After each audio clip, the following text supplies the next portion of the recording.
before we No, I would say a principle, a good principle to follow is whatever you teach, practice it. Just make sure you practice what you're teaching. Of course, we teach we're not the body, but that's not easy to realize. But but if we're living a somewhat Krishna conscious life, then we'll have potency when we teach it. If you teach, okay, rise early, but you don't rise early, it's not going to, it's not going to affect anybody. It's not going to have potency. So, will it help in rising early? Yeah, it will. If you follow the principle that I won't teach anything I don't follow.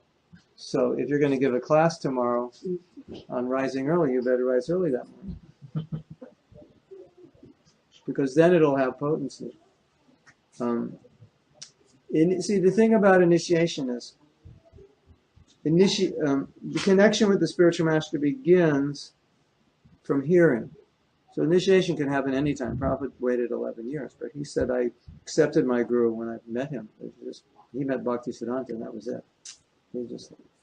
His whole life changed. He said, I knew he was my guru. Drastically changed. So I suggest to people, even if you feel you're not ready to chant 16 rounds or follow the principles, find someone you can take instruction from, because that's how you'll be able to do it. And if you can't find anybody, then you can take general advice from anyone. And when you feel connected more at some point to someone else, then you follow them. And then at some point, when you're ready, you formalize it, when you know you can follow. And in ISKCON, there's like a subconscious pressure, because you don't belong, or you're not going to go back to Godhead if you don't get initiated enough. But that's not really the way it should be. Because once you're connected to the guru, that's the real connection. And then you formalize it with Diksha. But the real connection is the instruction. Like I have so many people who see me as their guru, and they're not ready to be initiated. But I'm helping them. So that, there's someone they can go to help them. And I see it's very good. And I don't know a lot of these people when they'll ever get initiated. I don't know when they're going to be following all the principles and chanting. But the relationship is there. Guru-disciple. Otherwise you think, well, I can't have the guru until I'm 16 rounds and 4 regs. But the guru helps you to do that. And you can have so many Siksha gurus, you don't even have to think that I'll ever take initiation from any one of them. Just someone to help you, that inspires you. There's so much inspiration you get from spiritual master.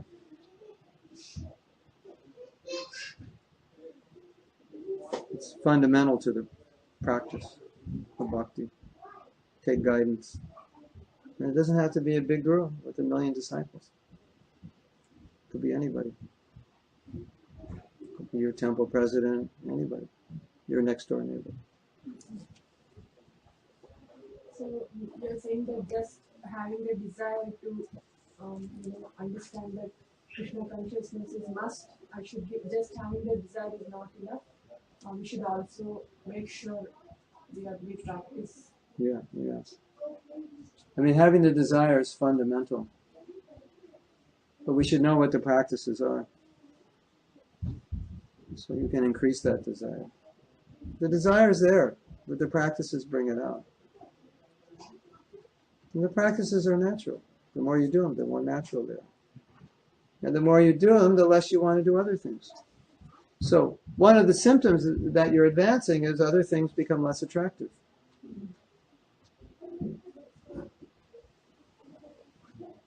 And if you're finding yourself, you know what Prabhupada said one time? He said, Maya means that he said, this is Maya, that material things appear more attractive than Krishna. That's how you know you're in Maya. See, because the material things are Krishna's energy, so they're attractive. They're very attractive. He said, but when you're Krishna conscious, how attractive is Krishna? Come on. There's no comparison. But unless you're experiencing that or tasting it, then you don't know.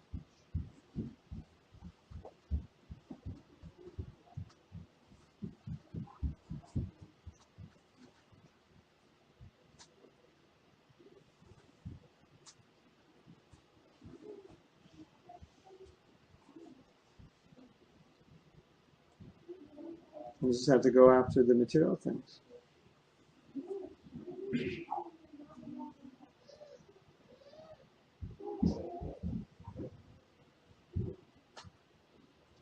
You know what Bhaktivinoda Thakur said? He said, there's nothing else in this world other than the holy name. What does that mean? Religion. No, tasteless, no attraction. Could you imagine having that experience?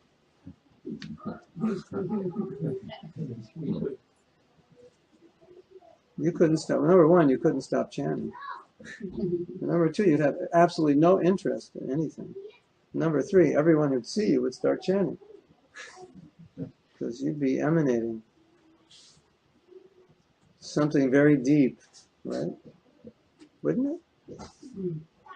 That's the ultimate result of pure chanting. That you come to this point and nothing's attractive. It's like you look at everything in this world and it's like, nah, not that. It's something else. You want this? No. What about, it's just like there's no interest. You know the feeling when you're not interested in something? When people are trying to interest you, your family's like, come on, let's do this. Nah. Oh, let's do this. No, I don't want to. You have no interest. So for someone who's completely Krishna conscious, he sees everything like that. Prabhupada, don't you want to go see this? I didn't come here to sightsee. Prabhupada would travel and they'd want to show him things. He wasn't interested. He's seeing Krishna. What else is there to see that's attractive? Right?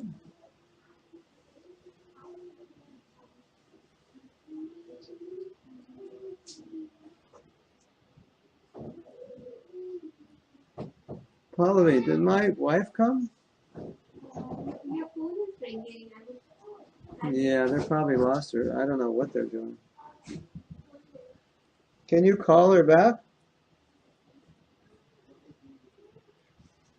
Yes. No idea what was the first devotees who went to Brazil to spread the. Oh, the first ones? I don't know. I don't know the history.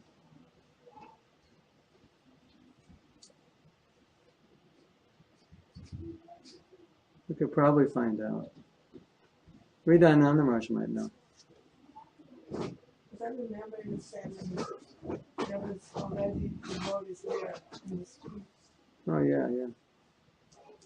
Maybe you can call her and find out what's going on. I don't know who's calling. It's probably her. If she's not here, she should have been here an hour ago. I didn't see what's calling, but it was ringing. 6 missed calls. That's not good. Oh, my daughter called. 6 calls. Let's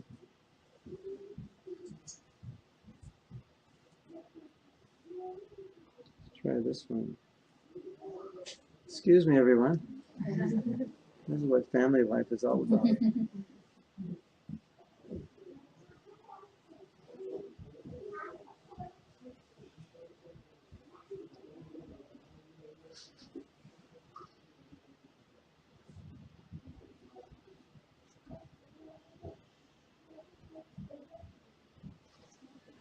What's going on? Oh, it was the address on the 8.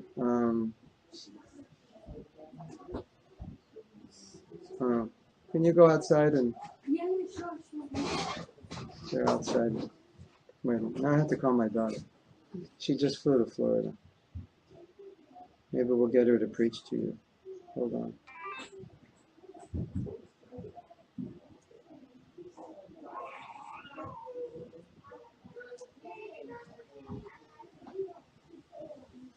So what should we do now? Have kirtan or more questions? Or both? Couple of pointers to take away and implement on a day-to-day life, especially in office time. How to be Krishna conscious? And then Well, we can take on case. one of the things.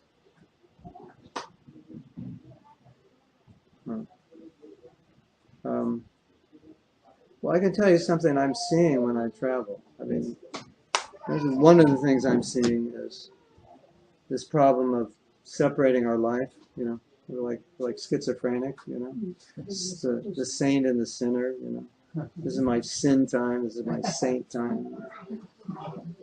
You see that? You know, lack of becoming one whole person, and then this extreme challenge of sadhana. Because this sadhana program, you know, japa, if you want to chant 16 rounds, is 2 hours. Let's speak if you want to read a little bit. Then you're up to 2.5 or 3. You want to do a little puja, you're up to 4 or 5, you know. And then you haven't even cooked yet, you know. So like, and with the way the world's working now, the demand, you know, it used to be when I grew up, you know, my father would go to work and get there at 9, and he would come home at 5. Yeah, Pallavi's going out to look for you.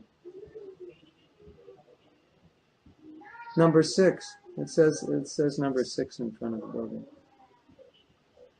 Yeah, because the address is 618, so they're all. So she's going out. No, it's the next one after.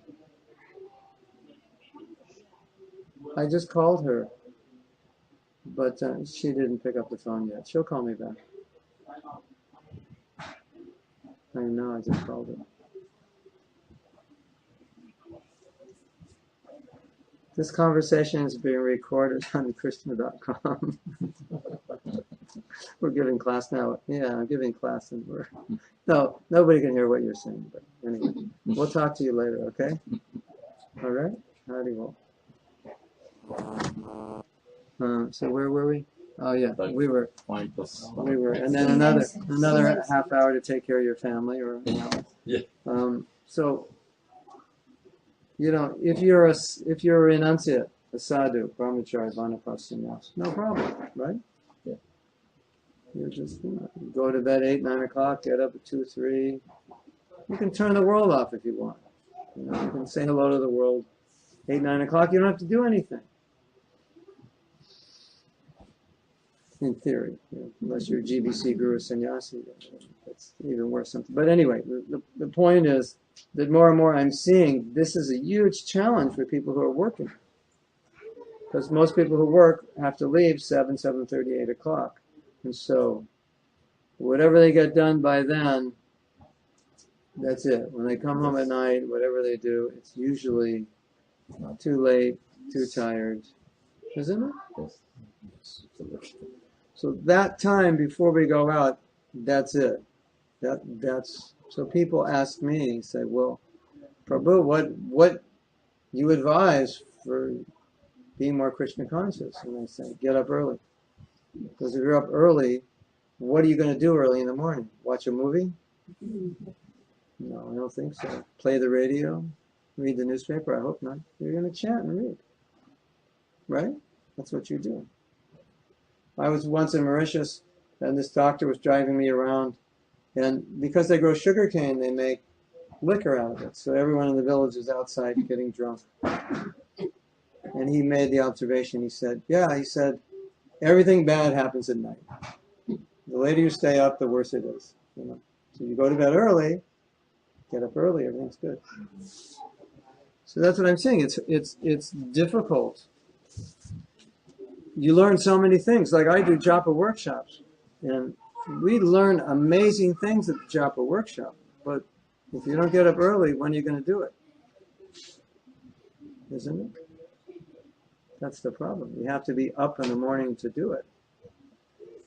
And so, simplify. I have to do that t-shirt. Simplify. Because unless we simplify, where's the time? Right? Work, more and more to get more money to pay for the things that I don't need, that don't make me happy,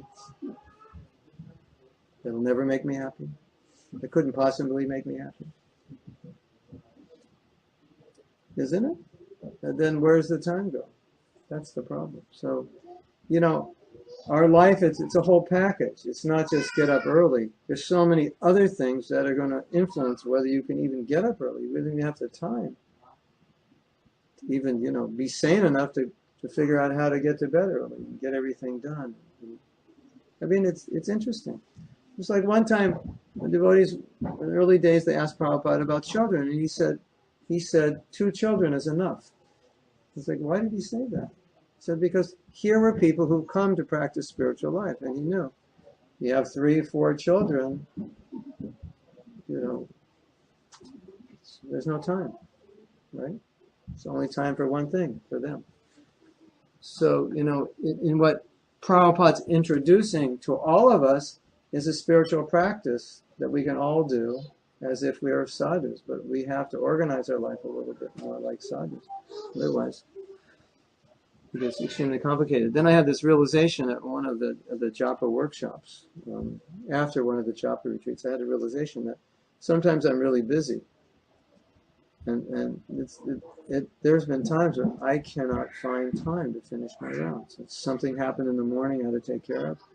And then I'm trying to squeeze it in, and it's going, and it's going. And I was thinking, why am I so busy? And I realized that I don't have a taste for chanting. And so subconsciously I'm filling my day up with things so I don't have to chant. So I have an excuse not to chant. Isn't that sick? But we do that because we're not attracted. So why would, you know, if you're really attracted to chanting, why would you fill your day up with a million things that get in the way of your japa? It wouldn't make sense, would it? So I think for many of us, subconsciously, we don't really want to do it, and so we just kind of put all this stuff in the way. We say, oh, I have no time to chant, I'm so busy. So this is, you know, it's a real problem. If especially if you want to get initiated or you are initiated, you need to have sadhana in your life every day, 365 days a year. Just you have to have it. That's part of like the contract, the commitment. You've taken initiation. That means your life has to change to accommodate for the vows you've made. You can't just, you know, take it and just continue the same, because it's going to be you're going to be out of alignment. You can't have your cake and eat it too. You have to sacrifice something. So that's what I'm seeing. You know, for people who want to be serious about bhakti, some things have to change. I'm not saying you haven't changed them. I'm just observing that for those who haven't, they run into problems. And then the more you advance, the more it changes. And the more there's Krishna and the less there's Maya. And at some point, there's only Krishna. And there's no Maya. And then you're like Bhaktivinoda Thakur, there's nothing but the holy name. Then you've hit the top. That's it. Yes? How, like, sometimes kids have different exposure and they, like stay in some different environment, like, for longer time. A bad environment? Environment No, I not... mean, like the school's environment is sometimes different. So Right, how to deal with they it? come back like with some kind of different You're talking about... needs, you know, those, you know, take away in their interest away from, you know, what we want them to practice. Right. So sometimes we don't, you know, like it becomes difficult, you know, so that we don't pressure them so that, you know, they go more far. But other way we want them to be connected so that, Right. you know, they, So what to do? so what how best, you know. You're asking like well, how to deal with your children because they're being influenced by American society and their values, and how not to force them into Krishna consciousness because they may reject it if you force them. Yeah, I think it's, I mean, there's a couple of ways you can look at it. I think it's part of an intrinsic problem in the fact that we don't have our own communities, because ideally Prabhupada wanted that. But of course, it would be difficult because not everybody wants to live in a community, in a simple house where you pump water and cut your own wood. And, you know. Because I think that's better than finding bugs in software 12 hours a day, personally. I think it's a healthier lifestyle. But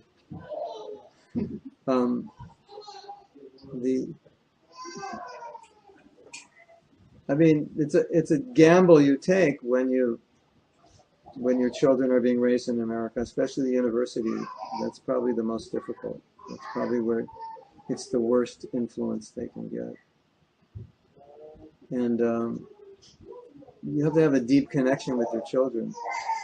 And you have to have deeply imbibe the values of Krishna consciousness. And you have to tell them that you trust in their life they'll always do the right thing. Because you have to, reinforce that to them, that I know you will make the right choices and decisions because I know you're intelligent and you know what to do.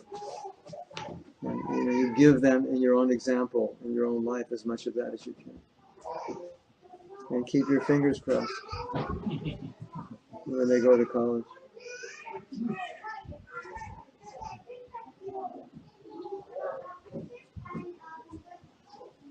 I mean, my dream is find somebody and give me a few $100 million, and I'll just buy land and I'll build schools and houses, and and we'll earn income spreading Krishna consciousness. So, that's ultimately solves all the problems, that we're all together, because Krishna consciousness means sangha. We want to have our own sangha. And as I said, Prabhupada was a revolutionary. So one time he was walking by the university and he was making a comment. He said, "So this is where the girls learn how to become prostitutes?" That was his comment on the university. It's true. That's where they learn it.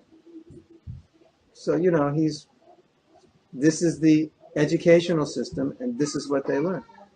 People say, "Mahatma Prabhu, what did you study in college?" I said, I studied to learn how to smoke ganja and how to have sex with unmarried women. That's what I learned in college, as did everybody. That was part of the curriculum that we learned. In the best country in the world, in some of the best universities in the world, this is what we learned to do. And how to get good grades and not go to class. We also learned that. How to do as little work as possible, get as good grades as possible, and enjoy as much as possible. And get programmed that I don't have enough. So that's what we're dealing with. And the strength in Krishna consciousness is community. Isn't it?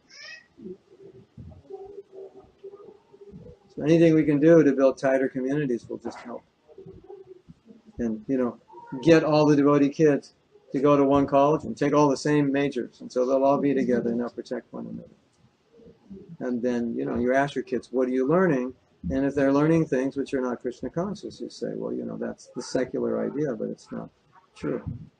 Just so you understand it. And then the only other thing you can do is relish Krishna consciousness yourself, because they'll see that you're happy. Like with us, the whole hippie generation, we saw our parents and we didn't see that they were happy. So we said, I don't want to be like you. So they couldn't do anything. They couldn't say anything to us. Because they had it all and they weren't happy. And we saw that.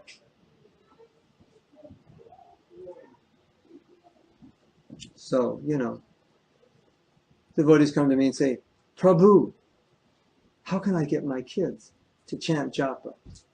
I say, well, what do you do when you chant japa? Fall asleep? Yeah. So why would your kid want, you're bored to death when you chant, and they see you, so why would they want to chant? Right? You know the joke? The devotee goes up to his father and says, Dada, is Mama's Bhagavad Gita better than yours? He said, well, what are you talking about? He says, well, she's always reading her Bhagavad Gita, and you're never reading your Bhagavad Gita. So is hers better than yours? So, the example we set, that's what the kids see. So, you're never reading Gita, you're never reading Bhagavatam, you're going to tell them to read it? You're reading the newspaper, you're on the internet surfing, that's what they see. So that's what they do.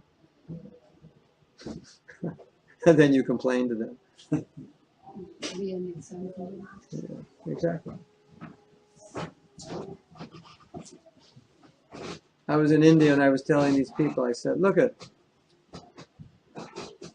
you all pray for blessings, for God to solve problems. I said, but look at, you got the problems from not following Him. And now you're going to Him to pray to solve the problem that you created by not following Him. So it's the same thing with the kids, you know. You don't set the example, you create the problem, and now you want figuring out how to try to solve the problem you created by not setting a good example.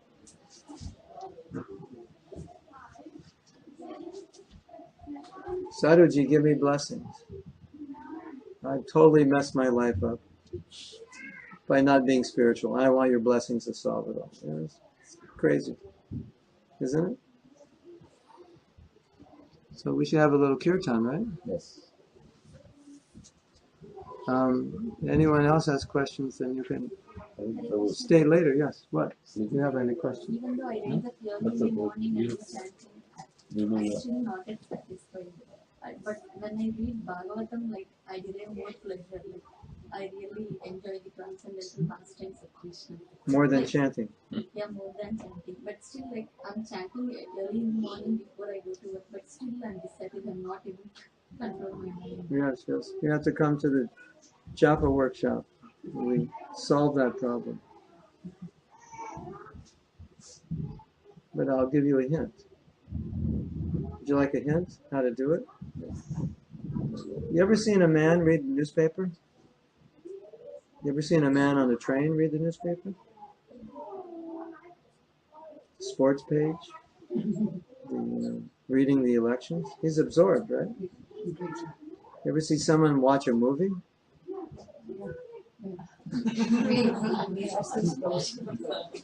Right? Isn't it? Totally hypnotized, right? The whole world could blow up. They wouldn't even know what happened. Right? The train falls off the track, spins around, you know. He doesn't know what's going on. They're just looking at the football scores, you know. The stock, you know, the latest stock numbers. So devotees say, "Oh Prabhu, when I chant, I can't control my mind." You say that when you watch a movie? No.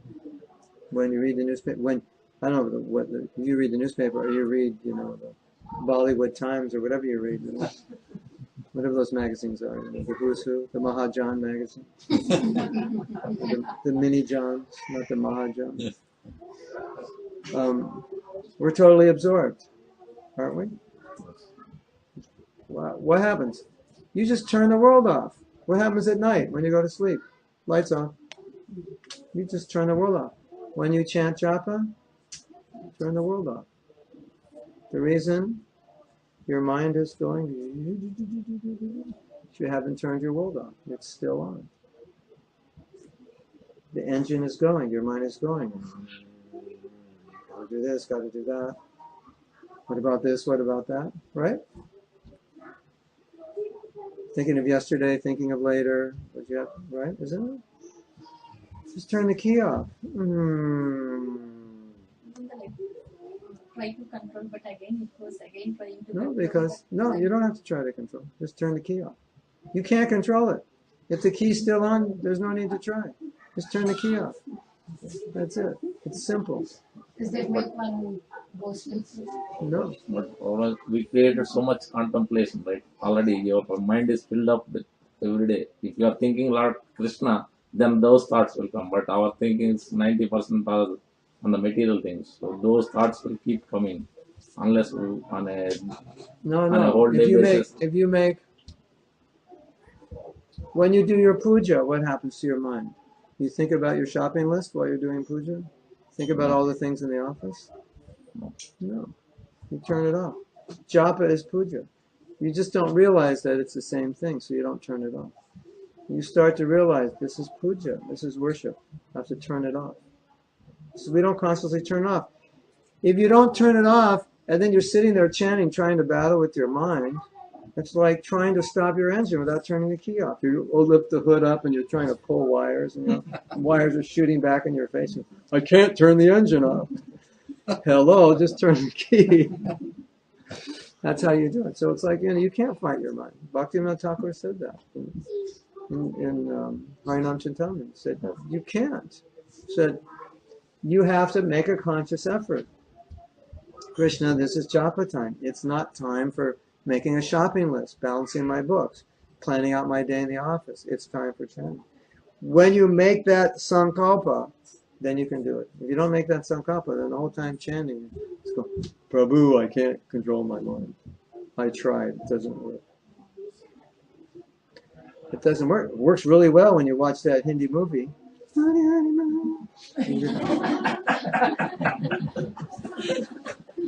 You're totally absorbed, right? It works, so why doesn't it work for japa? Right? So it's just an excuse, because we do that all the time. We turn things off.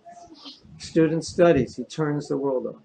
You watch a movie, you turn it on. The man reads a newspaper, you turn it on. You read your movie magazine, you turn your catalog for the latest saris and jewelry. Oh, you're in that world, right? You just turned everything off. Oh, Prabhu, when I chant, I can't control my mind. Give me a break. You can do it for everything else. Why can't you do it for this? Because you don't try. Because we don't have taste. Yeah, we don't have taste. I mean, that's the problem I face. Like, Yeah. we still try to find pleasure in the things. But if you at least make this sankalpa, then you can get the taste. You see? Because then you create a foundation to get it.